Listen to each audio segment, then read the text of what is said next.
Well, good afternoon. Our apologies for being late. We'll proceed through the agenda as scheduled. Our 12:30, Mr. Scott Parkin. Sir, the podium is yours. Thank you. Good day. Thank you for this invitation to share a little bit of information on the collection of groundwater resource data in the southern portion of the Red River Valley. My name is Scott Parkin, and I am a hydrologist with the State Water Commission. The image up on the screen shows the southeast corner of North Dakota. It's probably the best place for a geologist and a hydrologist like me to work. It's a busy corner of the state, and I'm going to try to lay out a little bit of geologic framework before I jump into a aerial electromagnetic survey that we have conducted between Wahpeton and Fargo-Moorhead area. On the screen on the far left is the Missouri Coteau. At the bottom, a little bit of brown that sticks up is the Prairie Coteau. And the blue portion there, bluest portion, is the Red River Valley. But first, we'll go back in time. The blue in the middle there is actually the beginning of Hudson Bay. That western interior seaway was then the ocean that was forming the Williston Basin. The Lermida or Laramide orogeny is the Rocky Mountains and to the west, and Appalachia was the Appalachian Mountains to the east. And we in North Dakota then sit right on the edge of then the Canadian Shield, very old crystalline rock on the order of billions of years old.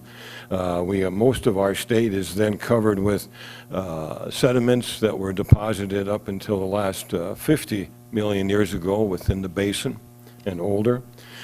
And but then if we looked underneath, right here and on the border between Minnesota and North Dakota, Minnesota has very old crystalline rock just below the surface or even at the surface if you go to up in the boundary waters.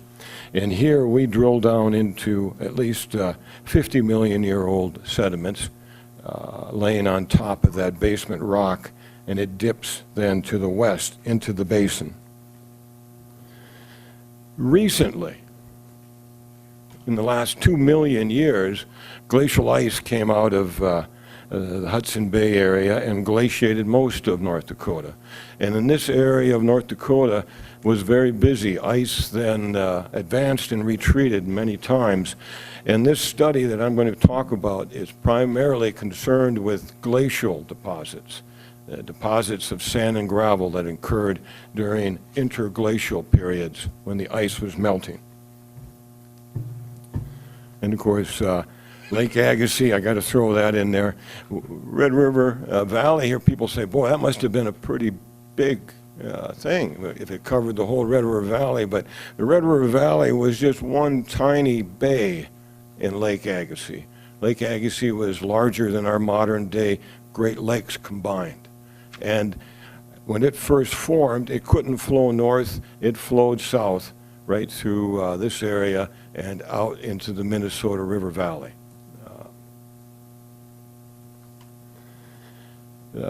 What I'd like to talk about is a survey we did last fall using aerial electromagnetic survey. Helicopter flies by with a transmitter, generates electrical current. That current generates a magnetic field. That magnetic field makes another current within the subsurface, and then it receives that back again. If it runs into something that is a resistor, it then comes back a little slower, and with a lot of magic and some computer processing, it gives us an image then of subsurface resistors or sand and gravel, which I'm looking for. This is the grid that we flew with the helicopter. Started south of Wapaton and ended north of Fargo. And here is one way of looking at that data.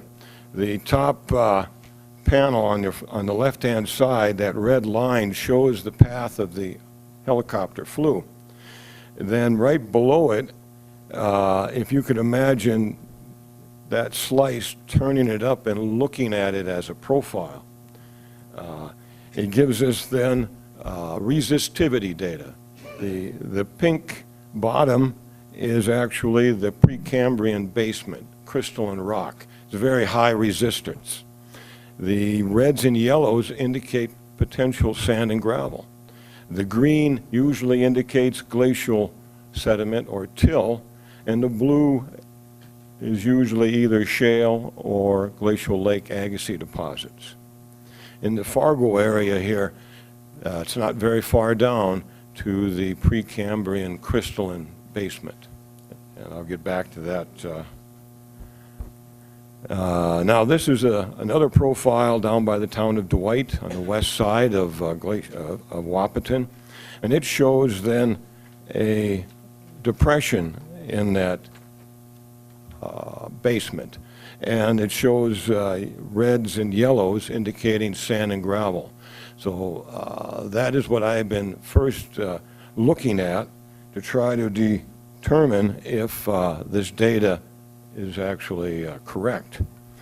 Another type of product that we get from this is what they call a fence diagram. This is Wapaton area here in the lower right-hand corner. The pink on the diagram is Precambrian rock, or crystalline. The blues and greens are till or lake clay, but you can see hints of yellow and red running through there. Those are meltwater channels, glacial meltwater channels that can be sources of groundwater. This is just looking at the same thing from the northeast. This area in the middle is Fargo. The reason there's no data there is that you can't fly over populated areas. But you can see a lot of pink indicating then that it's not very deep to the underlying Precambrian rock. This is another product that we received. The pink underlayer is the surface of the crystalline rock. The yellow with some orange or red to it then indicates channels of glacial sand and gravel, potential aquifers. Some of them we kind of knew are there. This is the Wapaton Buried Valley in this area, but there are a number of other structures identified by the helicopter data that we did not know about previously. This is another type of data. We take that resistor data and slice it at different depths. On the left is a slice about 32 to 44 feet below land surface, and the green then indicates clay or no resistors. And down by Wapaton you can see the hint of a surface structure, probably a stream at one time outletting from the glacial Lake Agassiz. On the right, the depth is 72 to 88 feet, and you can see more brown showing up, brown being indicating of resistors or sand and gravel. North of Wapaton is the Wapaton Buried Valley aquifer starting to show up, currently used by Wapaton and Mindak. But then starting out by Dwight and going south is an entirely new aquifer channel that we had not seen before.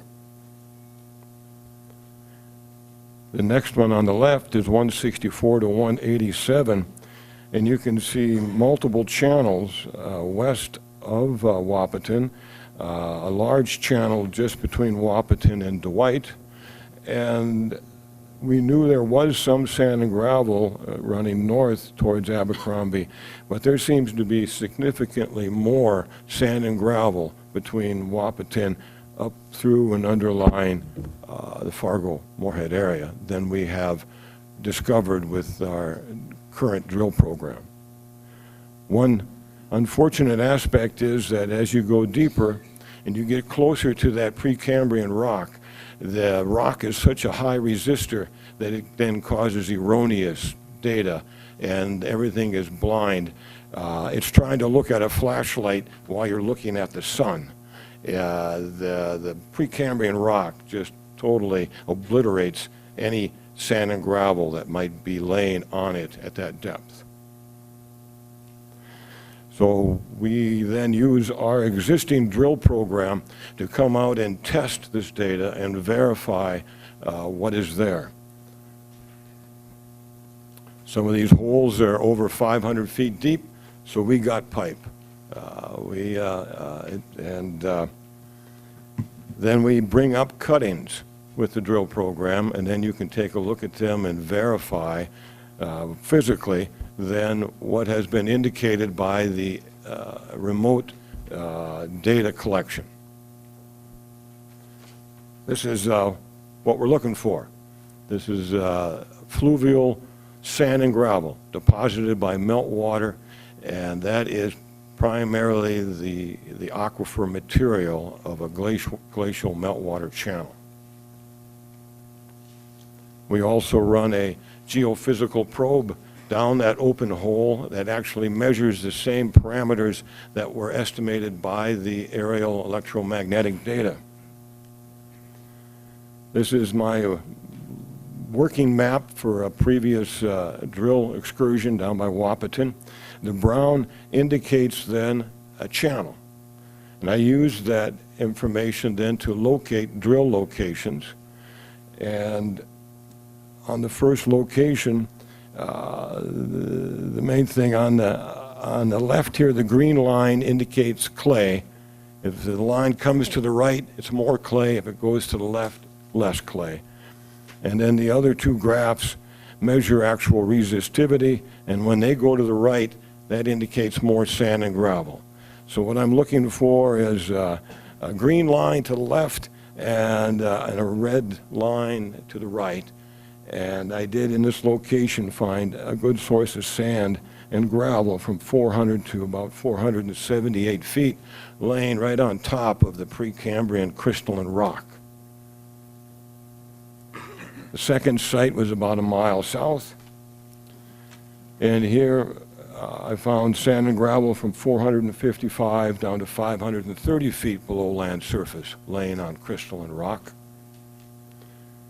And the third location, well, you know, you can't get them all right, but I didn't get the nice sand and gravel, but the same meltwater sequence was there. And this is just a picture of where I hope to return next month to better define that channel based on this data. But the overall statement that I'd like to make is that we have collected a lot of groundwater resource data with our own state-operated drill rig, but this use of remote sensing with the helicopter gets you closer. And it also will make that drill program more efficient for discovering new aquifers, better defining the ones we do have, and potential then aquifer storage and retrieval projects. Excuse me, sir, Senator Robinson. Thank you, Mr. Chairman. Sir, how long have we had this technology? The use of electromagnetic data has been around for a while. It's routinely used in mineral prospecting and for groundwater. It has been used routinely around the world and up in Canada for, I'd say, the last 20 years, but it's the first kind of use for us. Thank you. Can you refresh the committees on what the cost of drilling a single site well is versus the more cost-effective approach with the earth getting an MRI? Well, I don't know all the numbers, but I know this remote sensing does cost some money, but it isn't out of the ballpark. But drilling is a very costly thing. So a day out on the rig, I would estimate would It's a lot. I don't have the numbers, but if we can save or make our drill program more efficient, it really saves money.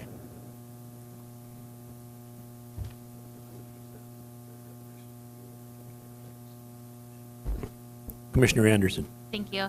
I know that, like, you did this in the Stutzman County area with the Spiritwood Aquifer previously, correct?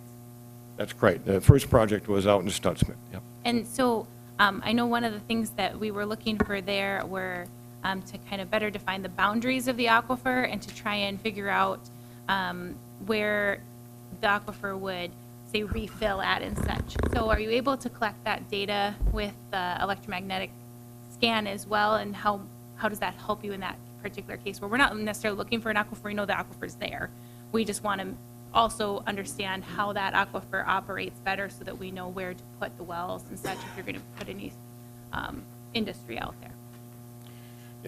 We know quite a bit about the Spiritwood Aquifer from test drilling, but this really gives us a much better understanding so that because the aquifer has segments to it, so we would, in my opinion, be able to appropriate more water based on the added information, and also then utilize that aquifer for storage and recovery.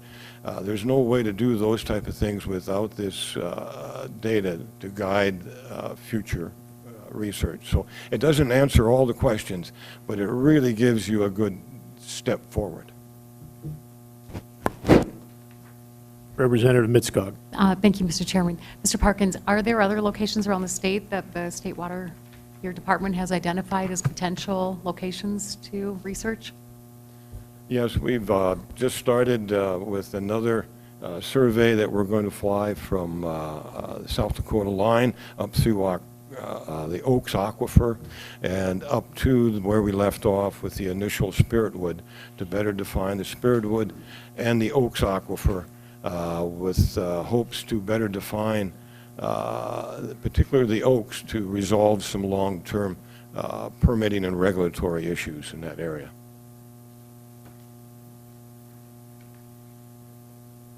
Please proceed. No, I'm done. Okay. All right, that's good. Thank you. Any other questions? If not, thank you very kindly, sir. I'm done.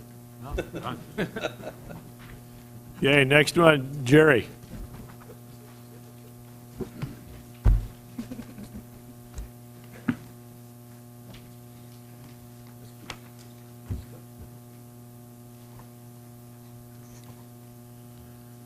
Good afternoon. My name's Jerry Blomeke. I'm the general manager of Casserole Water District, and I was asked to give a presentation about the regionalization as it relates to Casserole Water in the Fargo-Moorhead area. Go ahead. And this presentation is essentially the same as the one we gave at the State Water Commission meeting in August. But how this kind of came about, at least as far as Casserole Water is concerned, we actually have water service cooperation agreements with the city of Fargo, the city of West Fargo, and the city of Horace. And about a year ago, we were approved for funding for engineering for a water storage tank that's going to be located a little north of what I refer to as kind of the old town of Horace. And at the time that we were approved for that, the city of West Fargo had just been approved for a water storage tank inside the city limits of West Fargo. And the governor had asked, I think very reasonably, that we just make sure that the tank that we're building isn't redundant with the tank that they had just approved for the city of West Fargo. And so we were approached by AE2S to participate in a kind of a regionalization modeling study that was commissioned by the city of Fargo. And so that was one way for us to kind of check that box. to make sure that we weren't being redundant. And it's going to give us kind of a good roadmap as to how we can proceed in the future. So with that, I'm going to have Charlie Vian from AE2S just kind of give you a little rundown on the modeling study, and then we can answer any questions that you might have.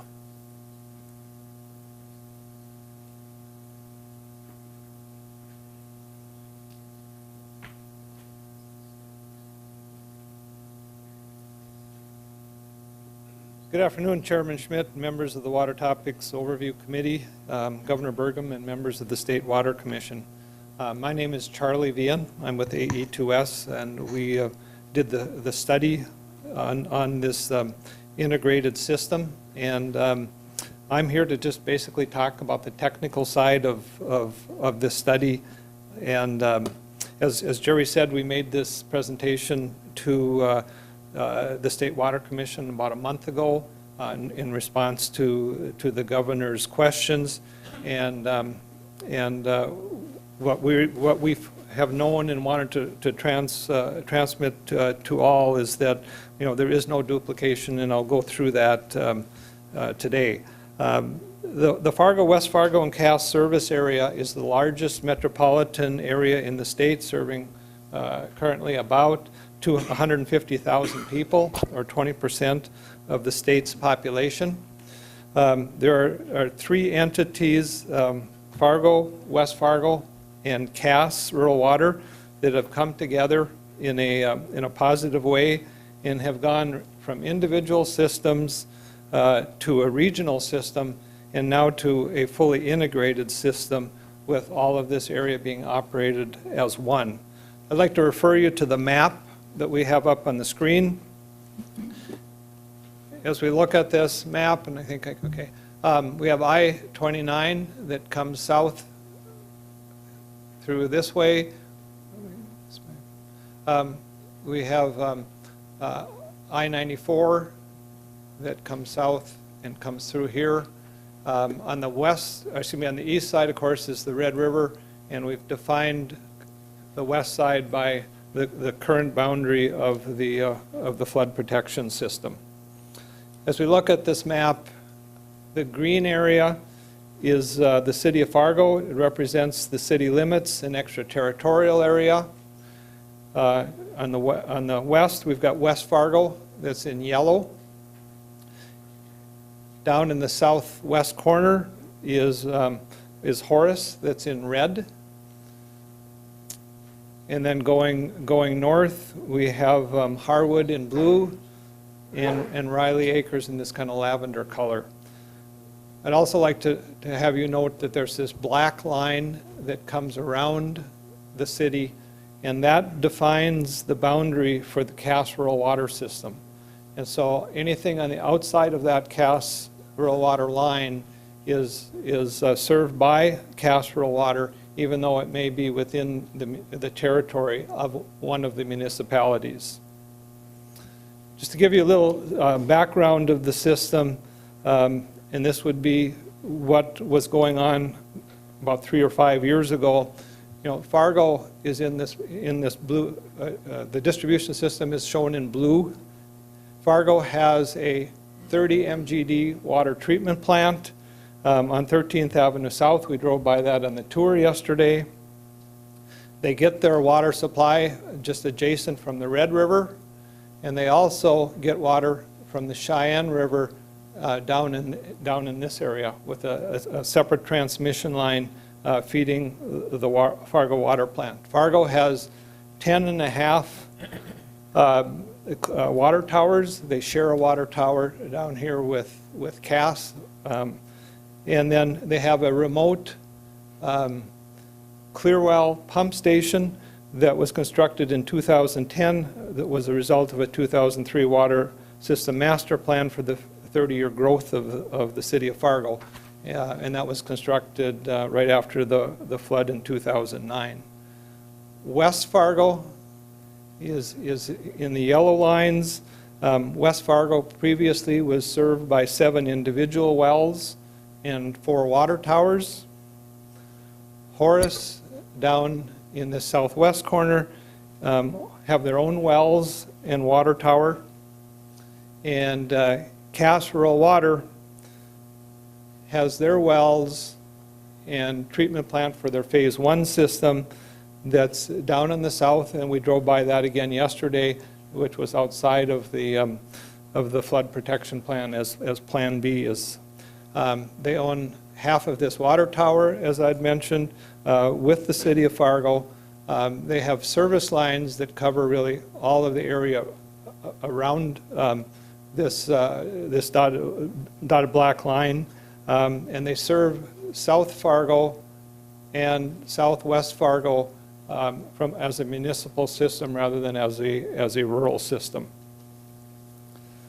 Now, from the regionalization to date, things that have happened, one is that the city of Fargo has expanded their water treatment plant by 15 MGD. That plant, again, we drove by yesterday, is going through startup right now. It treats the high sulfate water in the Cheyenne River, giving Fargo an overall capacity of 45 MGD. West Fargo did a study and took a second look at constructing their own surface water plant. Their groundwater supply was being depleted. But 3 years ago, they contracted with the city of Fargo, and currently they buy all of their drinking water from Fargo, and there are 2 booster stations at the interface of the 2 systems that provide water to West Fargo due to a difference in the water tower heights, and it has to be actually pumped into their system. Cass has bought water from the city of Fargo for a number of years. As I mentioned previously, they jointly constructed a water tower with the city of Fargo. They've been buying water now from West Fargo for the last 3 years. They also supply water to the city of Horace, and they constructed a new water tower just right up into this area, which is right adjacent to where the new West Fargo school system is going to be expanding. And again, from the governor's standpoint, this is the water tower for Cass. The new water tower that went into West Fargo is up in this area, totally for different growth areas.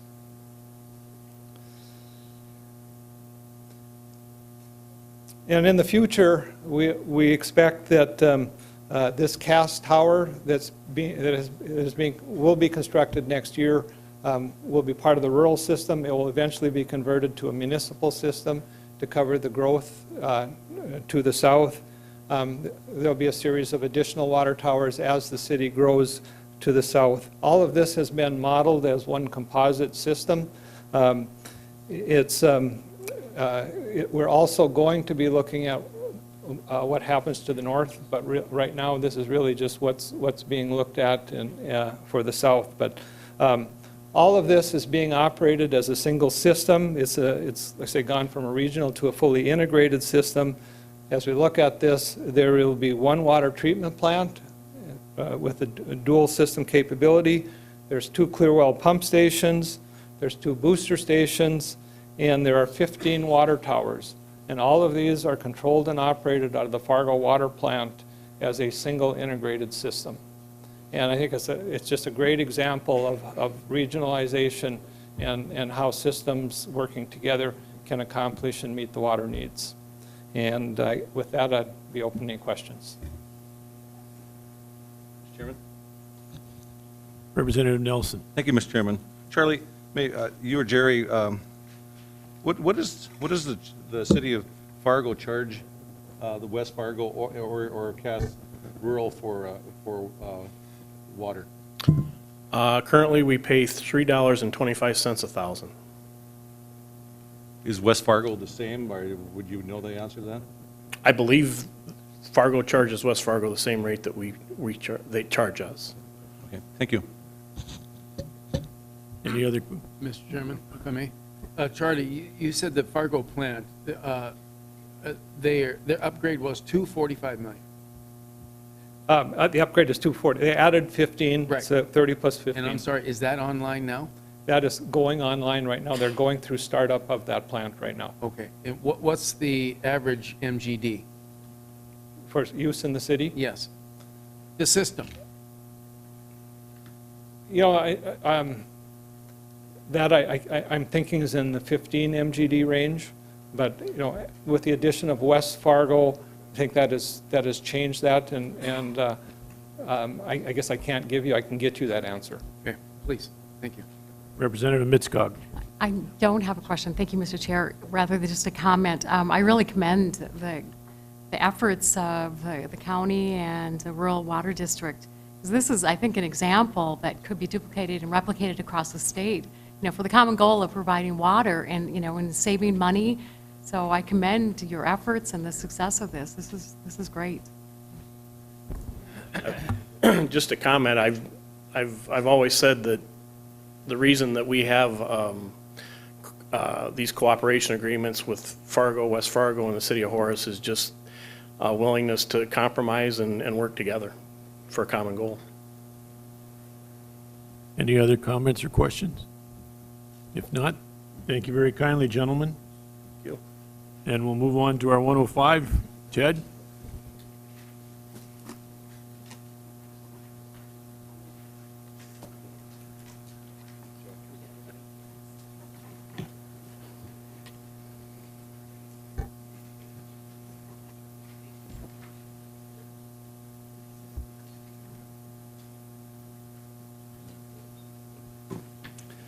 Hello, Governor, Lieutenant Governor, Chairman, legislators, commissioners, ladies and gentlemen. My name's Ted Preister.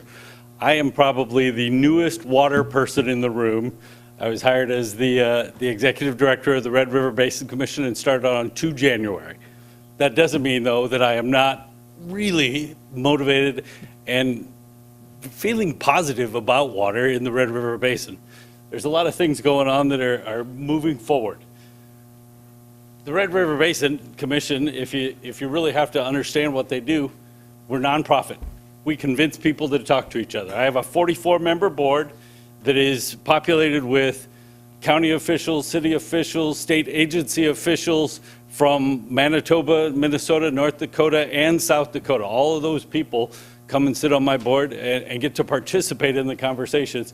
And it really is very empowering to make sure that all of those perspectives get integrated into how we do our business. So we've adapted this vision and mission. Actually, they've had it for almost 10 years now. But there's a couple of key phrases in there that I've highlighted. That comprehensive, integrated watershed stewardship is one of those big things that we talk about all the time. And I've heard you all asking questions trying to get to that today. So that's one of the things that we as the Basin Commission try to foster as we move forward. The other one is that unified voice for the Red River Basin. There are a lot of people who have a lot of different perspectives, and trying to make sure that there's somebody who listens to all of those perspectives and brings them together and can speak for the river as part of that is what the Basin Commission is about, and I'm really excited to be a part of that. I wanted to talk to you about what it is that we think are important things. Our Natural Resource Framework Plan has 13 goal areas that we're working on all the time. The first 4 over there on the left are really about data and integration, communication, and education. Those are sort of our key roles of what it is that we do every day. The ones on the right are more project areas that we work on specific things as they become higher priority or they're becoming a big deal or there's a specific problem that is occurring. So obviously flood damage reduction is one of those that comes all the time. Drainage, you know, those are key topics that we've heard repeated over and over today. And that's what the Red River Basin Commission focuses on. There's 3 key projects, or 2 big areas that are our highest priorities right now. Long-term flood solutions, which is bigger than for Argo-Moorhead. You know, I heard Chad Engel talking earlier and several other people about other communities still have lots of flooding problems. The smaller rural communities, they need help in that too. So we talk about those. And then water quality continues to be a concern for all of us, to include, you know, the other partners in my commission, Minnesota and Manitoba. So those are the 2 big ones, and there's 3 projects we're working on right now that will really get to the heart of that. I've handed out a couple of one-page summaries of 2 of the projects, If anyone else wants one that wasn't up at the table, I'm happy to share. I have more. But those are the three that I'll be talking about briefly here today. The long-term flood solutions update, the drainage integration project, and our one basin, one governance. Our long-term flood solutions plan was published in 2011. It was a 2-year exhaustive study with hundreds of stakeholder meetings and in making sure that everybody's perspective was brought in. It included the 20% flow reduction that you've heard referred to earlier, as well as recommendations for communities at levels of protection, which is one of those things Fargo-Moorhead is working about. We'd heard somebody talk about the 100-year flood protection on one of the other projects earlier today. So those all are nested within the recommendations out of the 2011 long-term flood solutions. But lots has changed. Lots has changed in the last 8 years. And so, including some of the technology that we predicated our study on. So it's time for us to redo the study. We've proposed 6 different tasks that we're working through, and primarily they focus on the 200 and 500-year floods. It's time to start looking beyond and making sure that we're prepared for those floods. Updating the hydrology that you heard talk about earlier. We have a lot of hydrological models that fit there. But there's still a bunch of confusion about what it was that did with the varying periods of record with the Fargo-Moorhead diversion. We're hoping to help on that educational process and help everybody understand what a 100-year flood really means and what's the difference between the 2 different numbers that you may hear reported from FEMA. So those are a couple of key things. And then looking at some of those storm events and how that is integrated into the flood planning of the communities. We've currently raised $190,000 out of our required budget of $325,000. So we're starting this project soon. We're partnered with the Corps of Engineers. They've agreed to match our $325,000 contribution with $325,000 of modeling. Those first 2 tasks are primarily the Corps of Engineers tasks, so that it will include a lot of collaboration with other elements. But those are the things that we're working on in our long-term flood solutions update. There's lots of benefits. The key one is right there, some of those sensitivity analysis and what's going on and how to understand that more effectively if you're John Q. Public. I'm one of those guys. I live right here in Fargo, and I'm not sure what the 100-year floodplain means to me in my house right now. So being able to do that and communicate that more effectively is really important for us. Oop, there it is.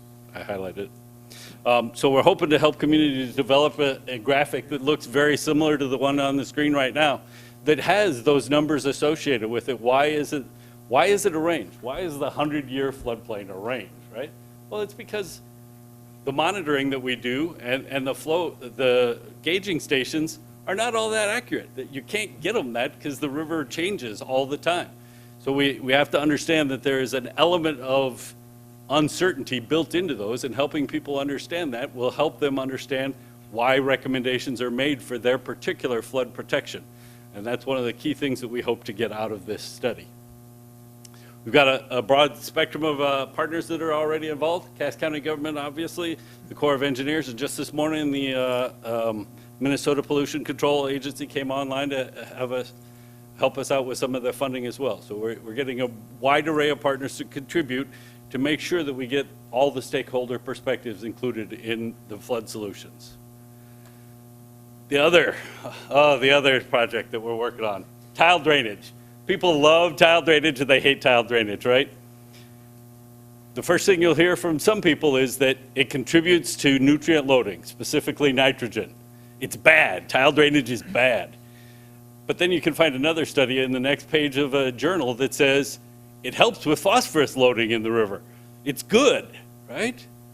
But then they're going to say it doesn't have any impact on the hydrology and how the flooding goes on. And then you'll hear other people that will argue there is a huge component that we just don't know how much it's helping our flooding or hurting our flooding. Other people say the ground is a sponge and it can hold a lot of water and keep it from helping in the flooding, or it's still frozen during the snow melt when we really need storage in the soil. We don't know. All of that research, every one of those studies that is out there is done at the field scale. It is time to move beyond the field scale, and that's what my project is about. We're going to see this tile spread through the basin. It is. I mean, everybody wants tile. It helps with productivity.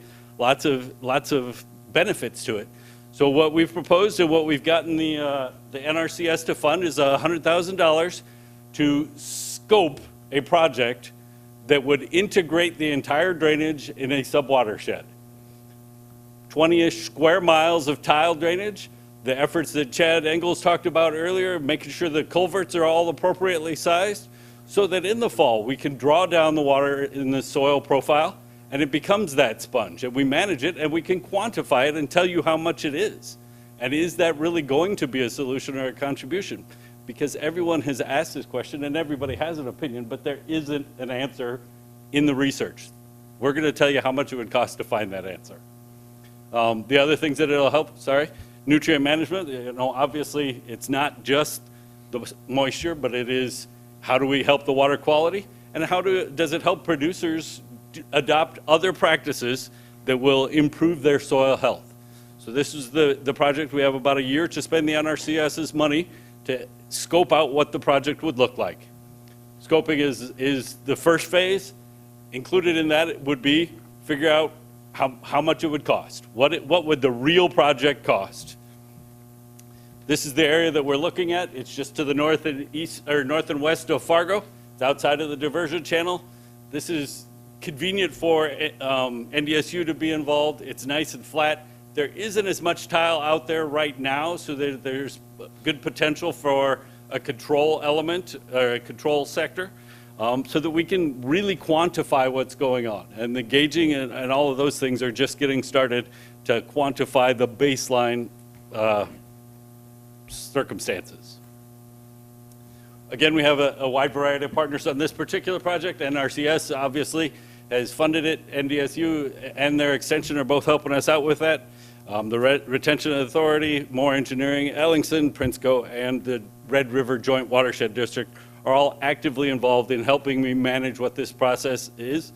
We just are getting started, so we're getting ready to neck it down and start talking to the landowners about what they think of this particular project as a concept. And finally, one basin, one governance. It was interesting that we heard about the Native American concerns earlier. This fall at our winter at our conference in January, we signed an agreement, the Red River Basin Commission, with the Southern Chiefs Organization in Manitoba, representing 34 different First Nation communities in Manitoba. They put a member on my board so that we hear the Indigenous perspective on what's going on specifically in Manitoba. We're actively in outreach to both the Turtle Mountain and the Red Lake tribes to see if they want to participate in that kind of activity. And the Canadian government is actively fostering another conference, this time more about the Indigenous perspectives, bringing more of the tribes together somewhere in 2019 in Manitoba. And we're trying to figure out if we can find a way to encourage the tribes in Minnesota and North Dakota to participate, because that's a voice that doesn't get heard as much when it comes to the Red River. The cultural implications, we don't really have a reservation in the Red River Basin here. However, the Turtle Creek tribe has long-standing cultural ties back to the Red River Basin, so that is a outreach that we need to participate in. That is my quick summary. I was trying to get you back on time, but I'm happy to answer any questions or concerns you have. Are there any questions? I just have one quick question. With regards to your tile drainage, are you looking at water quality sampling as well? Absolutely. NDSU is online to start doing some sampling on a few of the drains within the next month to make sure that we don't spend time looking at one that doesn't make sense. But absolutely, that it will be an ongoing effort to continue that monitoring. On that study, what's the control group you're using? So the control group will be based on which producers are willing to participate. We've looked at a specific series of drains. There's about 4 of them every mile over an area. One of those, the northernmost one, we think would be the control group, so that we can identify immediately this is how much water is not coming off, or these are the nutrients that are not coming off. But that's still part of the scoping that we're planning to do, but making sure that we have a good control group is a high priority. And soil health and salinity is part of the scope of the study? Absolutely, soil health is one of the primary factors. That's why the NRCS is involved. By getting the tile in there, it allows them to use, reduced tillage and other techniques that will absolutely help them with their soil health. Any further questions? Seeing none, thank you so very kindly, sir. Thank you very much for your time. Next presentation, Mayor West from Grafton, please.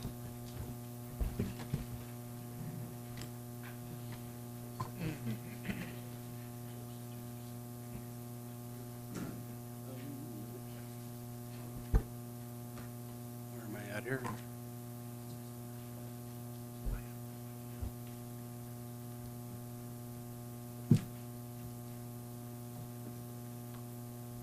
I don't know where my presentation is up on here, but.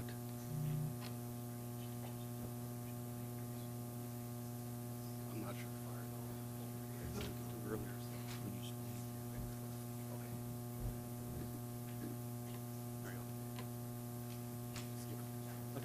Okay. Thank you. Sorry about that. Chairman Schmidt, representatives of the Water Topics Committee, Governor's Office, and members of the State Water Commission. I'm Mayor Chris West from Grafton. I want to thank you for giving me a few moments today. I can show you how to make up time on a presentation here, so we'll get going here. As you can see on the map here, the things in yellow is our tieback levee that's in our project. That's the portion that's going to protect our community from overland flood protection. You can see there's two small pieces up there in red that was a little bit of give and take. There's improvements to roads that we will be doing this year. It was a county road that we did not have to replace or put a bridge into that currently did not have a bridge. So that worked out well for us.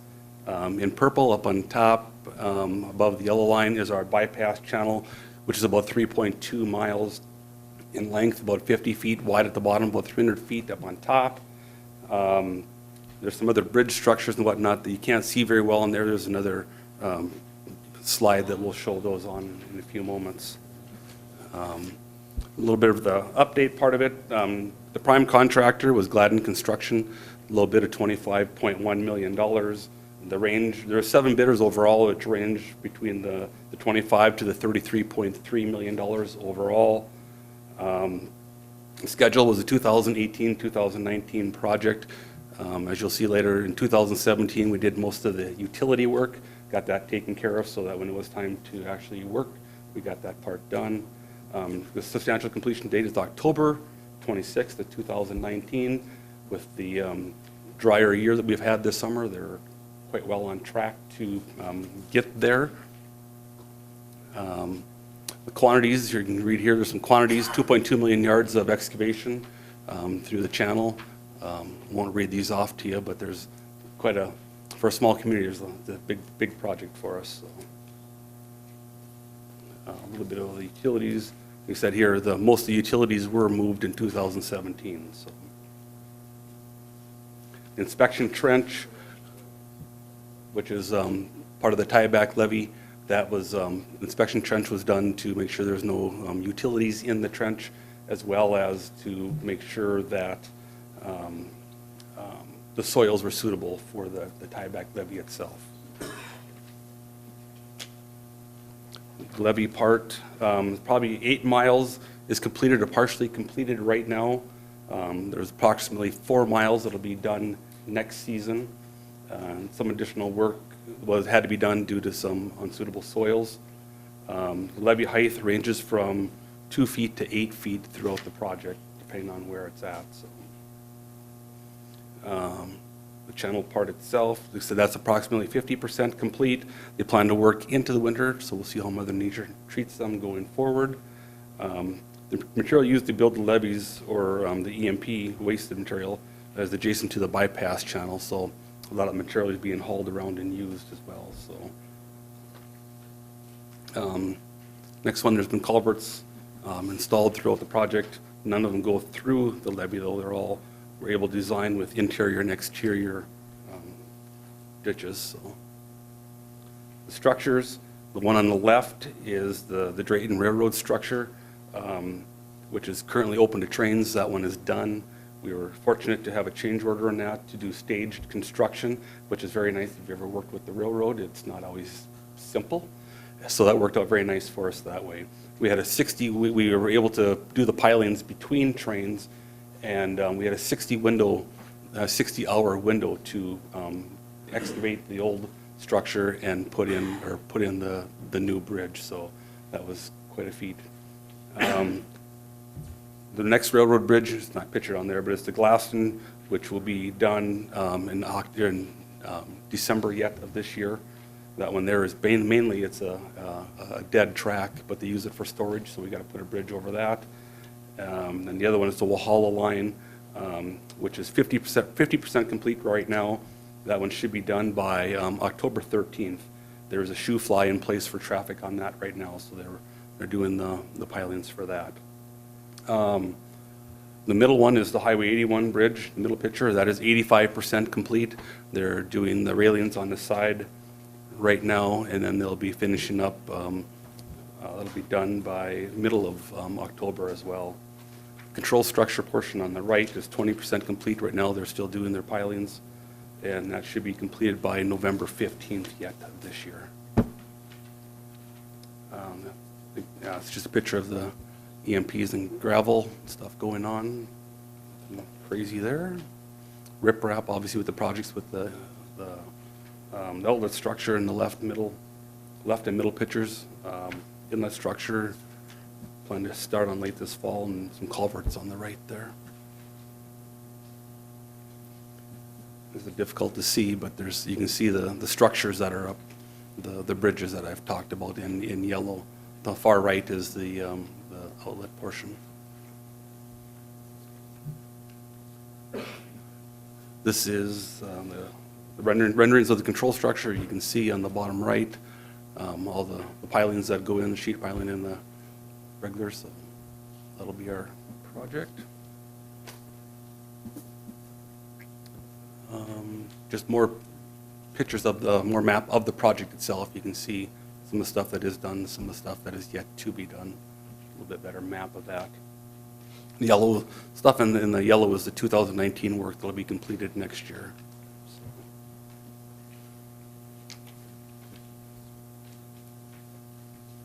Yes. Just some more maps of the work completed, of the overall. So the project summary is, as of right now, last week we were about 55% completed, $10.7 million. We have a video on our City of Grafton website if anyone's interested. The engineers, KLJ, has been doing that with a drone for us, so it's kind of fun to watch. Stand for any questions anybody has right now. Any questions for the mayor? I have one, Mr. Mayor. With respect to your budget, are you coming in lower than what you predicted, or about the same, or where are you with your cost estimate versus where you're at? Stay tuned. Stay tuned. Right now, so far, it looks pretty good. Like I said, we had some veins of dirt that were unexpected that cost a lot more to take out, had to go a lot deeper than we had. We had the railroad portion, which came into our favor, so it's been a lot of give and take right now. There's no concerns of overage or anything right now, so hopefully we can come in under budget would be nice. It's nice to see you getting it built. Thank you. We appreciate all the help we've gotten. Mayor, thanks for being here. I know that there was some temporary levees that had been built from past floods that weren't certified. Is the new project going to eliminate the need for those, and will that create opportunities for, infill development inside the interior of the city? Yes, and possibly. The areas where they are located right now are probably not areas that would be developed. They're more parks and on the edges of the community, so there would be some potential for some more housing in those areas as well in the future, yeah. Great, thanks for being here. Thank you. Thank you, sir. Okay, let us move on to our next presentation, Mr. Hertzgaard.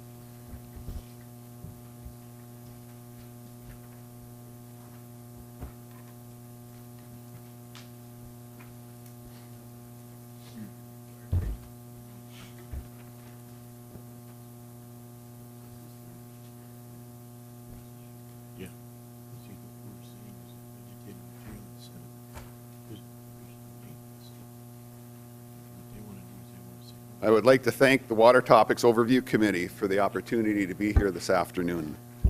My name is Craig Hertzgaard. I'm a farmer from Kindred, North Dakota, where I live and work in northern Richland County. I'm a director of the Mindak Upstream Coalition. It's a group of businesses, government entities, and residents committed to protecting their communities in the shadow of the FM diversion project.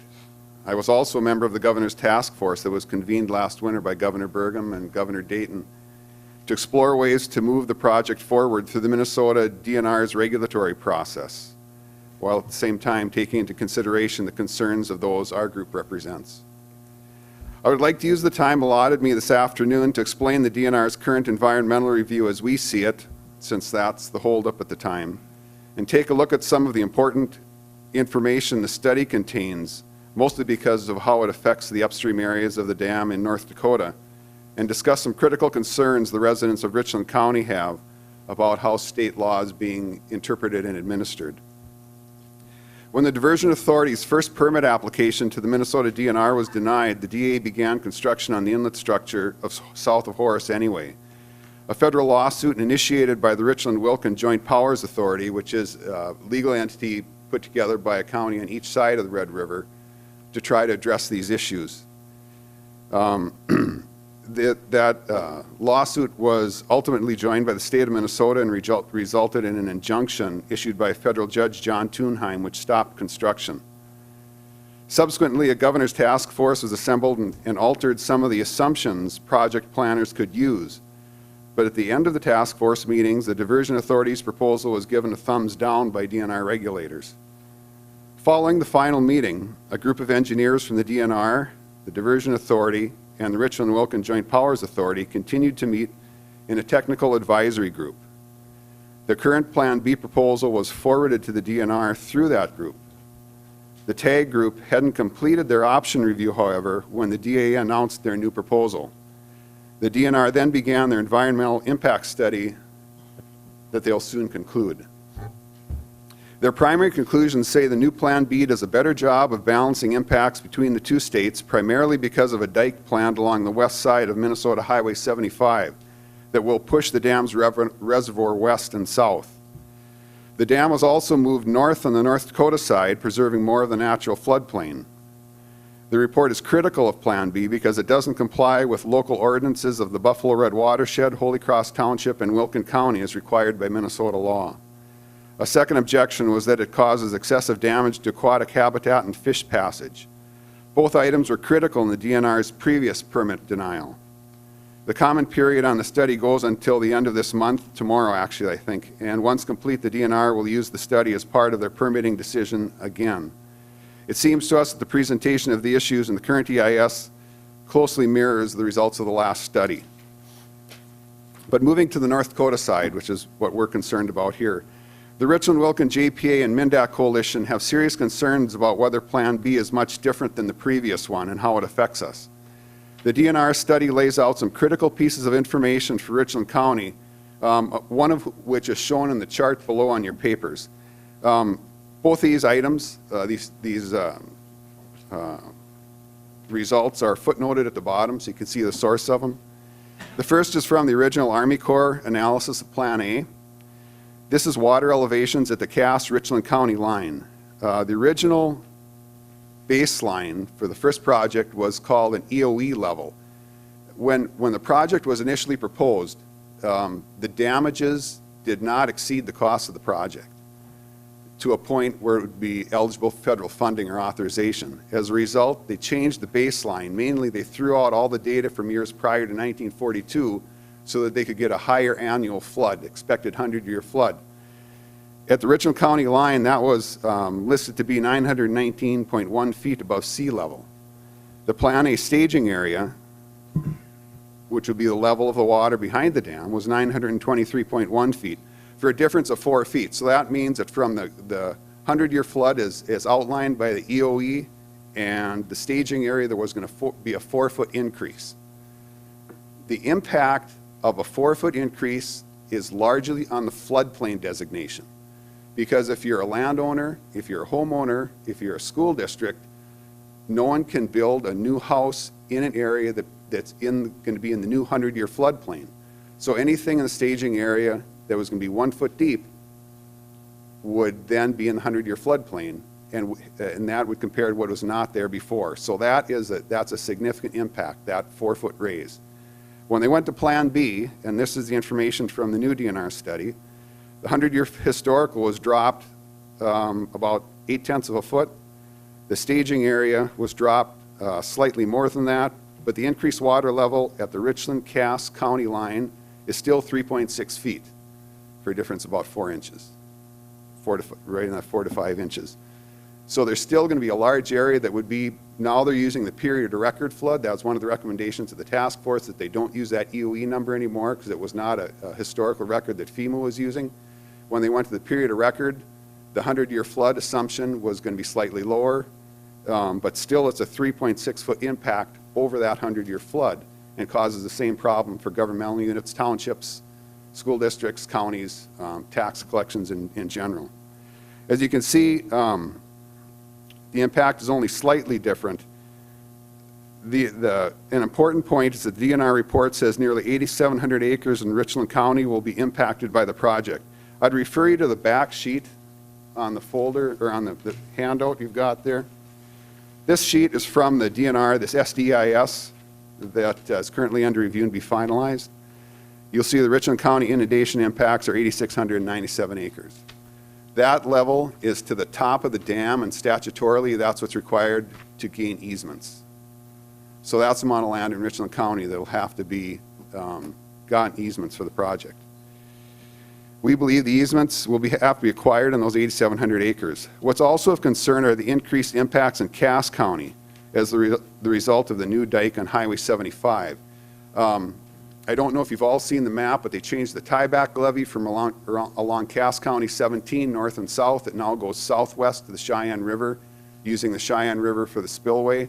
That increases the amount of area on the North Dakota side that's going to be affected by this project. That area, a large percentage of those acres are in the Kindred School District. The area accounts for about 1/4 of our Kindred School District.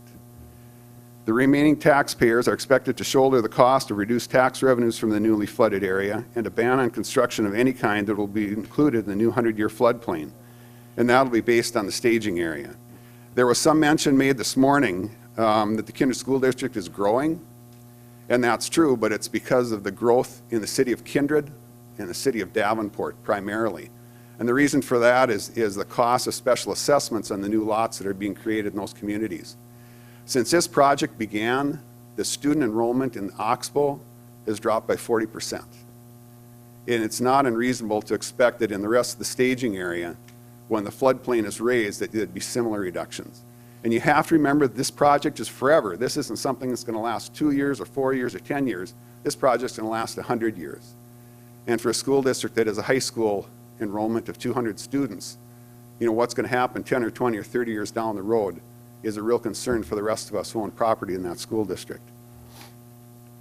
On a slightly different subject, and try to move to our Richland County issues now. The North Dakota Century Code, Chapter 61, says each water resource district has a statutory right to control and regulate all reservoirs, artificial lakes, and other water storage devices within the district. There has never been a permit application or request to the Richland Water Resource District to store water in their district. Yet a permit was issued to build the inlet structure, which will make Richland part of the storage reservoir. I do not believe that a permit should have been issued by the state engineer without first obtaining approval from the Richland Water Resource District. Then State Engineer Todd Sando told us a permit from Richland County was not required until the project was complete and the dam gates were ready to be closed. The result is that a practical and permittable project would have been ignored, and the Richland Water Resource District would be powerless to stop the dam if a flood were imminent.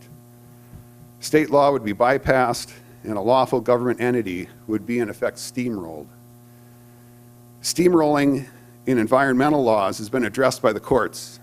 In granting the injunction to stop the Oxbow Ring Dike, Judge Thunheim ruled that if political subdivisions seek to evade the environmental review of one state, they can begin construction in the other, generating momentum that neuters the first state's review. This ruling was upheld by the 8th Circuit Court in 2016. The appeals court cited previous rulings that said the difficulty of stopping a bureaucratic steamroller once started are proper factors for district courts to take into account. The same principle applies to Richland County. The state Century Code and the responsibility of the Richland Water Resource District to regulate water uses in its district are nullified by issuing a construction permit before Richland County signed off.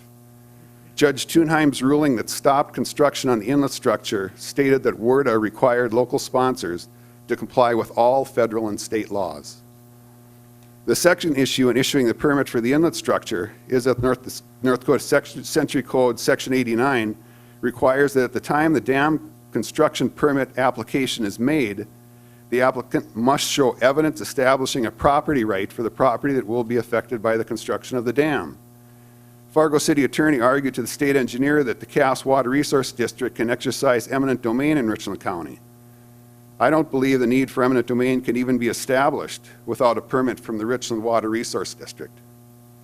It also seems unreasonable that a water district from another geographical location can exercise eminent domain anywhere in North Dakota when the voters have not given them authority to take their property. If that were the case, Cass County could use eminent domain in Burleigh County to gain property for a pipeline. In the last legislative session, lawmakers specifically stated that quick-take eminent domain could not be used unless the county commission where the property was located approved the process. That principle is no less important here. Both issues of local permitting and property rights must be considered before dams are constructed in this state. The diversion plan that is currently under review by the DNR may be the choice of Fargo, but that does not mean it's in the best interest of the state of North Dakota. The existing city plus a reasonable growth area can be protected with a smaller plan that is less expensive and causes less damage to residents upstream. Someone's going to have to pay for this project. The original estimate was just under $2 billion. The original cost estimate for ring diking Oxbow, Hickson, and Bakke was $65 million. $130 million has been spent so far, and the ring dike is half done. Fargo's in-town levees have doubled in cost. The St. Paul Army Corps office has built 2 diversions less than 5 miles long in the past 10 years. Both of them have doubled in cost. This diversion is at least 34 miles long. The money to pay for this has to come from somewhere. The city and county sales taxes that were supposed to finance the project have fallen in the past 3 years rather than growing as budgeted. It's not unreasonable to believe that the federal government is going to come up with a significant portion of a $4 billion project. The state of North Dakota is going to be asked to pick up the tab. We are currently in a holding pattern in the diversion project as the DNR process is ongoing. I'm not able to predict how long it's going to last, the holding pattern. I guess my request of this group and the Water Commission is to move flood control forward for eastern North Dakota with the care of a backhoe looking for a gas line and not a steamroller crushing anything in its way. This project's forever. The damage done may never be recovered, and the money obligated can never be unspent. We appreciate the chance to visit with your committee and look forward to communicating with you in the future. If you have any questions, I'd be happy to answer them. Thank you, sir. Is there any questions by the committee? Any questions? Seeing none, thank you very kindly, sir. Thank you, Mr. Chairman. With that, we'll move on to the presentation by Legislative Council staff regarding our studies that we were assigned as part of the Water Topics Committee. Claire, please. Thank you, Chairman Schmidt, Governor Burgum, and the members of the commission and committee. Just briefly, I'm going to touch on the studies and responsibilities that the Water Topics Overview Committee was assigned by the legislative management. And if you recall, these were set forth in a background memorandum that was presented at the first meeting of this interim committee. And in addition to the general mandate to oversee a wide variety of water topics, you had some specific responsibilities this interim as well. And I'm pleased to say that I've been able to check all of those off throughout the interim, and you've completed your responsibilities. The first was looking at or authorizing a study of the state's development of a statewide flood hazard risk management framework. And if you recall, this was the LIDAR study, and we've received updated reports on that, and are aware of the impediments to completing that study, but we have been on top of getting our reports on the status for that study. The second one was a study on the industrial water use of the oil and gas industry. We have received many reports on the Red River Valley Water Supply Project, and we were tasked with getting quarterly reports on that, and we have done so. We have repeatedly looked at project prioritization, and we have received updates on allocated program expenditures and reports on fund balances. We have gotten reports on the study of the feasibility and desirability of the sale or lease of the industrial water supply assets of the Western Area Water Supply Authority, as well as the consolidation loan for the Western Area Water Supply Authority. And we have also received the study on the feasibility of an appropriate jurisdiction for regulation of sediment studies and dredging operations from the beds of the reservoirs in the state. Are there any questions? Any questions? Okay, with that, thank you, Claire. We'll move on to comments by interested persons. Do you have anybody that would wish to make comments? Please state your name, sir, for us. Podium, please.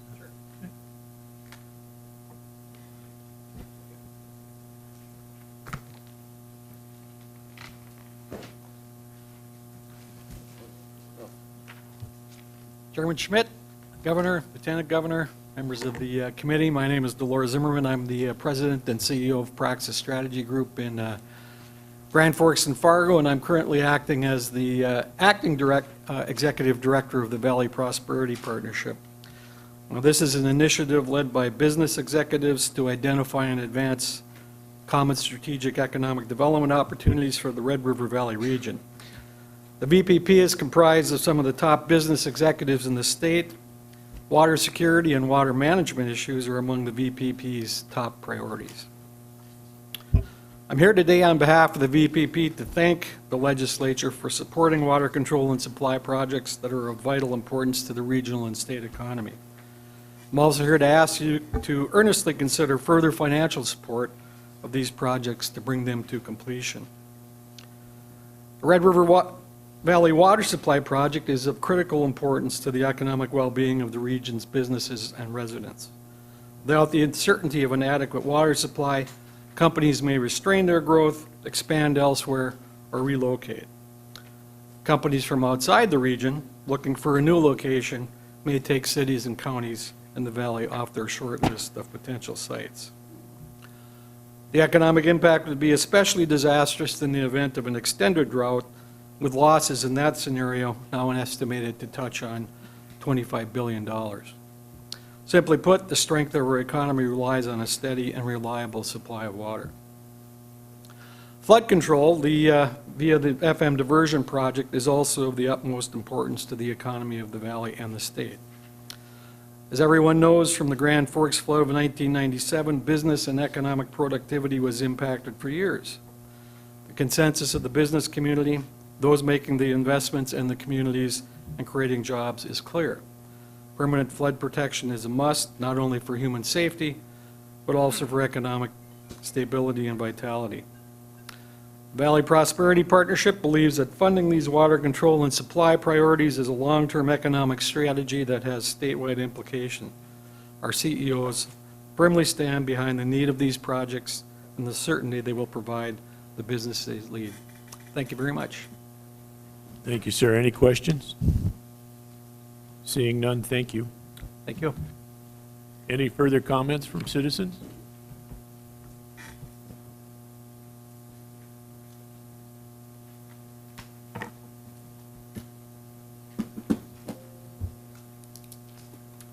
Mr. Chairman, how are you? Senator Lewick, it's nice to see you, sir. Thank you very much. I used to be part of this organization or this committee, and I really miss it. I don't have a prepared statement. I did have as of last night, and then I kind of threw it away because it was a little harsh. So I started over again this morning when I started listening to the testimony here. For those who don't know me, I'm Senator Larry Lewick. My district is directly south of Fargo. The proposed dam itself sits In my district, I have constituents on both sides of the proposed dam area. This last couple of weeks, I've been going door to door. I'm up for re-election in District 25, and there is a lot of contention because nobody knows where they're at as far as their property values. They want to improve their property, they want to invest, they want property, they want to sell their property, and basically there's a moratorium on a lot of these actions. So it's very frustrating for them. I would like to say thank you, Governor and Lieutenant Governor. I didn't hear you mentioned yet today, so I thank you and the State Water Commission for coming and visiting the valley here as well. Some of the comments that I would like to touch on are just some of the comments about what I heard today from different presenters. And one of them was the fact that the congenial action between the Diversion Authority, the administration of Fargo, and Richland County and Wilkins County, I think was and is still rather embarrassing. As professional people, government people, public officials, there's a huge disconnect that's happened in this project right from day one. This started 8 years ago when I was elected, and it remains that way today, which is tremendously it's unfortunate, because the attitude that got set up in the beginning of this project is carrying through today, and it's very unfortunate. It was mentioned about this plan being used 1 in 20 years, and or this dam operational activity being 1 in 20 years. Well, in my opinion then, with the new flood walls that we have up, I firmly believe that what we need to do then is just take a step back, see what we have as far as operational needs. We have other alternatives that have not been fully investigated. That information has been touted for a long time, that it has been evaluated and researched, and it has not. There's people that have told me that have the know of these of that research that has gone into some of these alternatives. Flowage easements, that has always been a burr in my saddle. When we look at easement law in North Dakota, one-time easement payment on any project like this is horrific. And not knowing what kinds of damages there's going to be, or what kind of delays there's going to be in crop production, or debris piling onto your farmland, that should be something that is each and every year. If we ever get to that point where we're looking at that easement possibility, that one-time payment is absolutely garbage. It should never happen in any project, no matter what it is.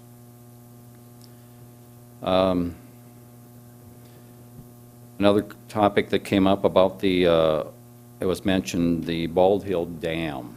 I think the engineer from Moore Engineering mentioned that was set up as a detention area initially. Lake Traverse, south of here into South Dakota, was also set up as a detention area, water control, flood management, flood mitigation facility. What happens in these things is that they become recreational areas. So then the scope of it being used as a detention area and a water control management facility goes away, because everybody wants their beachfront area to be maintained at a certain height. And then the benefit of that is tremendously lost. So Lake Ashtabula is in that category right now. So when we're looking at detention areas, we can't be looking at something that's going to become a recreational area in the next 10 or 20 years. It's got to have and maintain the status of a flood mitigated detention area, And then I believe that we can look at these things entirely different.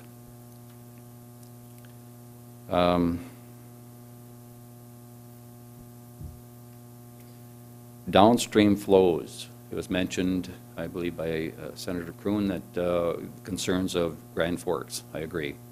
Downstream flows are just absolutely, we have to be cognizant of all of that. But it was also mentioned this plan that the EERC came up with maybe 30 years ago, the waffle plan, is kind of out there too far, can't be used, can't be modified, can't be whatever. It's just not possible, feasible. Well, not just maybe 2 or 3 years ago, we had a presentation before Mr. Preister's time, but we had a presentation at the Red River Basin Commission from an individual from the International Water Institute in northern Minnesota that gave us a presentation on how that particular waffle plan was incorporated and is in full use in Minnesota, and it's working very well. Why is it that we can't control eastern flowing water as well as the western flowing water? I don't believe that that's quite right, that we can state that that waffle plan is not modifiable. I'm an excavator and a farmer, and I go out and I'm hired by townships and counties to fix these roads that are washed out. And when I get done, those roads never wash out again.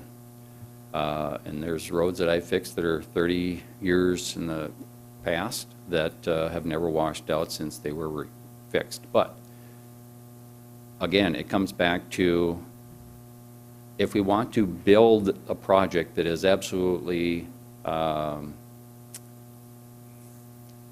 silver-lined as one project, it probably isn't going to happen.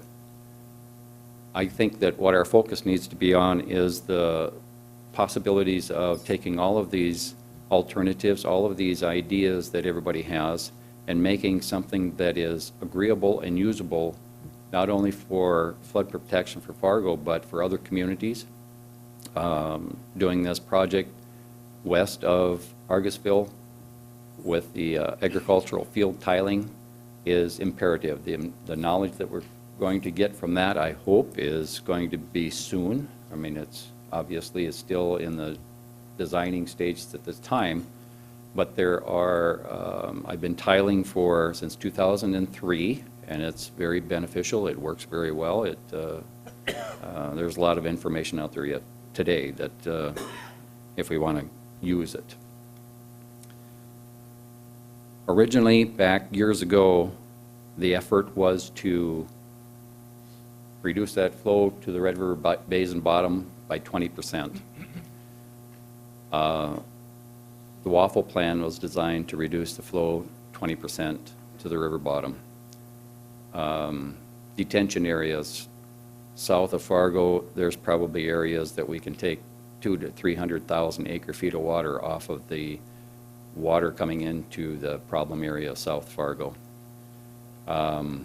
You tile acreages south of Fargo, we can easily take 15 to 20% out of the flow to the basin bottom at that point with that use of that system. The modification of these plans and getting them to as a group of plans rather than just one silver bullet is, in my opinion, what we need to really focus on. So, thank you. Any questions or comments for the senator? Mr. Chairman, I'd just like to make a comment. So an interesting fact on the Bald Hill Dam and how it operates. I'm certainly a supporter of detention projects. Given the Cheyenne River and its watershed is so vast, leading up to both the 2009 and 2011 flood events, the Corps dropped the level of Bald Hill to nearly empty.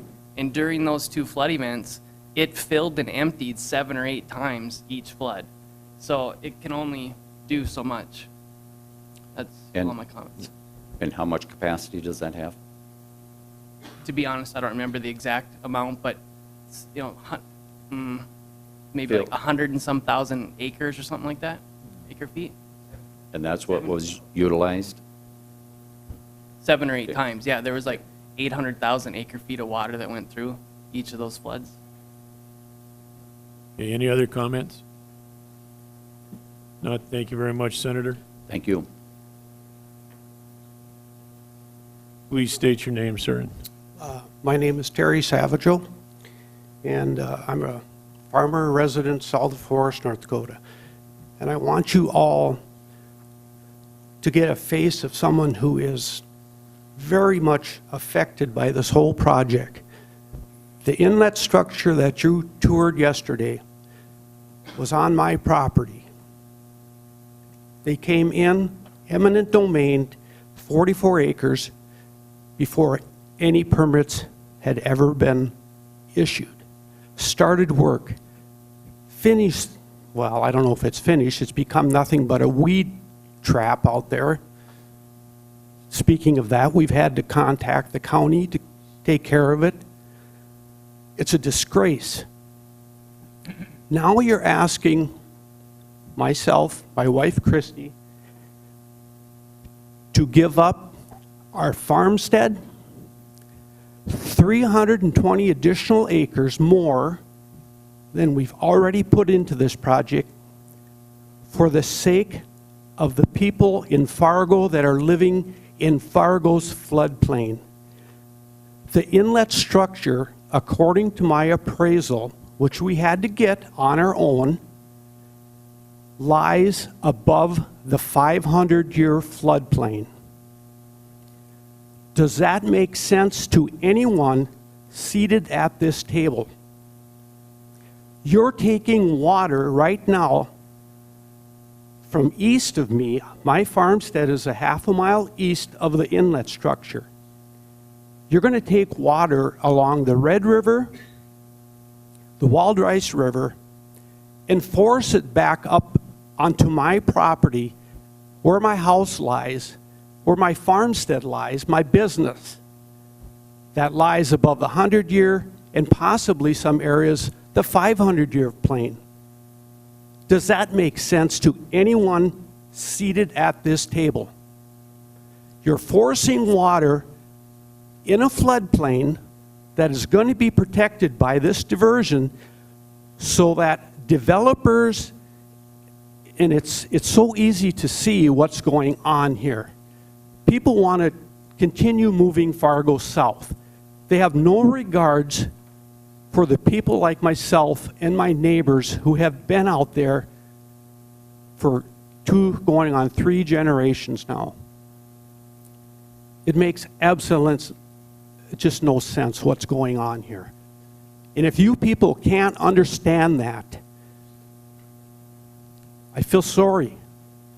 There's some railroading going on here by the city leaders of Fargo to protect their city.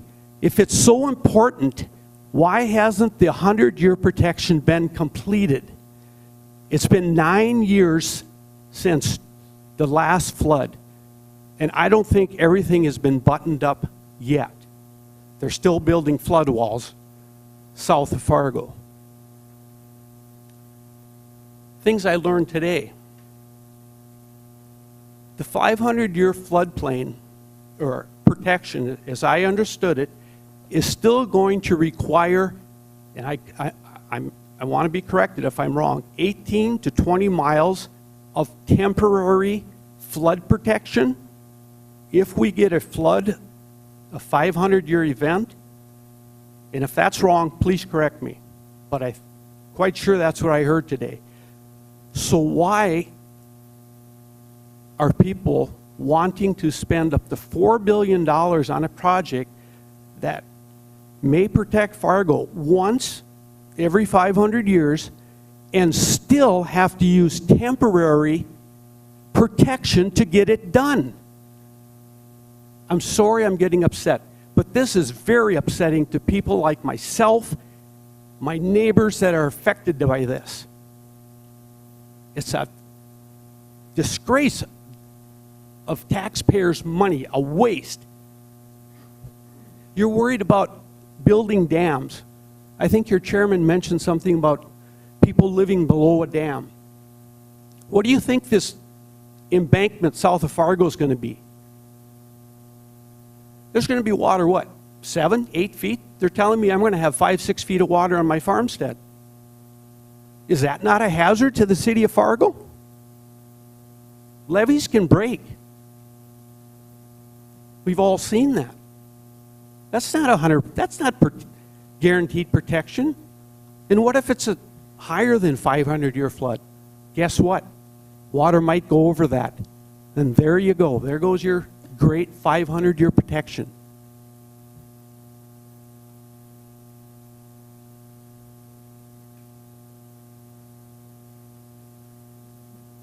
I guess that's pretty much what I've got to say.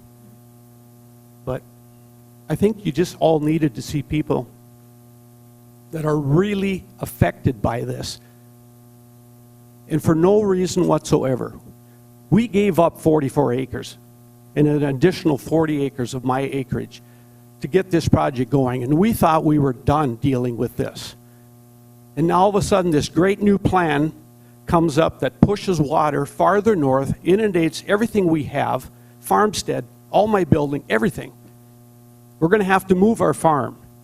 You tell me how I'm going to do that when the majority of my acres are farmed within 3-4 miles, and almost all of them will be inundated by this backup water. I hope you can all just maybe get a grasp of what this means to people like me and my wife, Christy, and the neighbors that surround us, and the other farmers. We didn't ask for this. You're pushing it on us. And this is not right. Thank you. If you have any questions, I'll try to answer them. Any questions of the committee? Seeing none, thank you kindly, sir. Anyone else from the public wish to speak? Anyone else?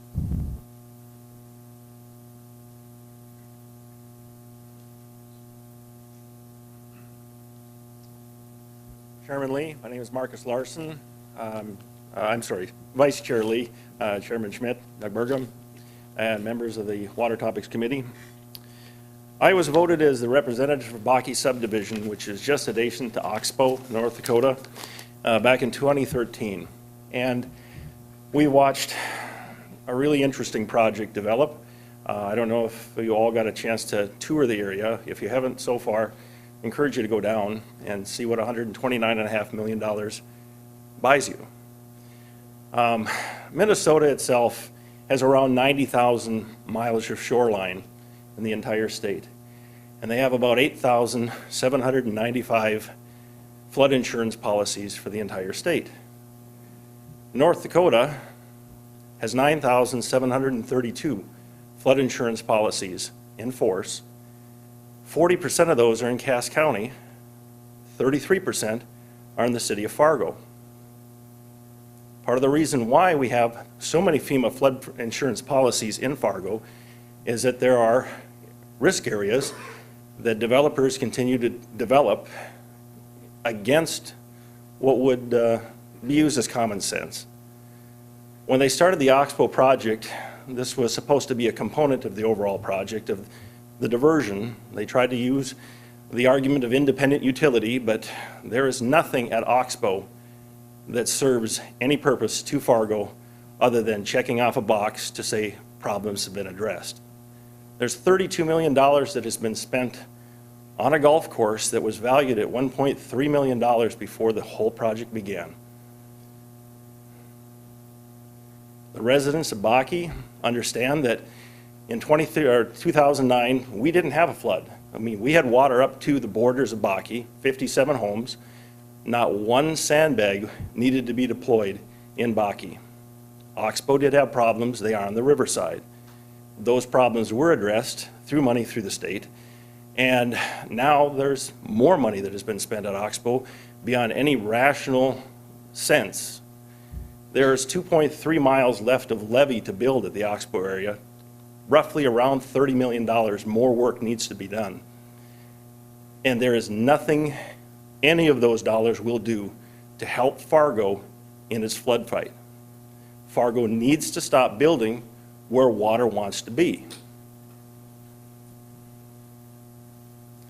It's very disappointing that after 1997, Fargo didn't wake up and say, okay, it floods here, we'll build our protection here. 2009, they had a great opportunity. They decided to build Davies High School in the middle of a floodplain, which drives encroachment into a floodplain where there were several FEMA buyouts. This is an unsustainable madness that has to stop. There needs to be a moratorium on the spending from the state, for the money coming from the state, for Fargo's FM diversion until a forensic audit is completed and a good assessment, a realistic assessment is made so that we understand that this $2.2 or $2.4 billion argument is really going to be about a $4 to $5 billion project. They're 98% over right now on the Oxbow project. Wapaton's project was nearly 100% over budget. So was the Breckenridge project. So was the Roseau project. Water projects are expensive. We have a large state. There's nearly 750,000 people in the state that all need some kind of assistance, and you either argue over religion, politics, water, or whiskey. And here we have a problem. Fargo likes to build where water wants to be. It's an unsustainable endeavor. Please stop the funding for the FM diversion. Thank you. Any questions or comments from the folks? Any? Thank you very kindly, sir. Any other public wish to comment? Any other comment from the public? Any other comment from the public? All right, with that, let us take up the last issue that we have, and that's our, for the committee, that's our motions on sine die. We've got two motions that we need to deal with. We need we need our first motion. Mr. Chairman? Or Representative Nelson. Mr. Chairman, before we do, I'd like, we did talk in this committee about, or earlier in the interim, about railroad easements. And, and that was discussed. There was not a bill draft that came forward, but quite honestly, I don't think this situation, I've heard since it was discussed last in the interim that there are still a lot of problems, and I think a bill draft is being contemplated to address that, for not only for water systems but all utilities. And just wanted to thank you for raising that issue in a previous meeting, but the fact of the matter is that it's not an issue that has been put to bed yet. Okay, I would stand corrected then, Representative, because I think Senator Sorvog and I've been kind of under the impression that it had been addressed by the railroads to do that. And if it hasn't, why we need to take a look at that. I'm looking for sponsors. You're looking for sponsors? Okay. Yeah, I was fishing. With that thought from Representative Nelson, is there any other comments from the committee members? I'll entertain any other comments. Okay, thank you for that. All right, the first motion that we need is a motion for preparation of the committee report. We do not have any bill drafts, but I do need a motion that the chairman and the legislative council staff will be requested to prepare a report recommended by the committee and to present the report and recommended bill drafts, which we don't have any, to the legislative management. So I need a motion and a second on that. So moved by Senator Robinson, seconded by Senator Casper. All those in favor say aye. Aye. Opposed, same sign, motion carried. Roll call? Sorry. Okay, we need a roll call. Okay, I'll make this quick. Chairman Schmidt? Yes. Representative Bowe? Damshin. Howe. Mitskog. Yes. Nelson. Yes. Sanford. Yes. Straley. And Zuki. Yes. Senators Lee. Casper. Krun. Robinson. Aye. Scheibele. Sorvag. Okay, motion carries. The second motion is a motion that the committee adjourn, sine die. So moved. So move Nelson, second by Senator Kruen. Roll call, please. Chairman Schmidt. Yes. Representatives Bo. Damshin. Howe. Mitskog. Aye. Nelson. Yes. Sanford. Yes. Straley. Zuki. Senators Lee. Casper. Kruen. Robinson. Aye. Scheibele. And Sorvag. Okay, motion carries. And with that, I certainly thank the governor, lieutenant governor, and the State Water Commission for attending with us and being part of this. And I think we need to keep those lines of communications going as we go into the next session and even after the next session. Comments, Governor? I'd say on behalf of Lieutenant Governor, myself, and the commission members and commission staff, thank you for including us in your proceedings, and we look forward to collaborating on water agenda across the state. Thank you much. Travel safely, folks. And thank you so much to the public that took the time and effort to be here. We sincerely appreciate that.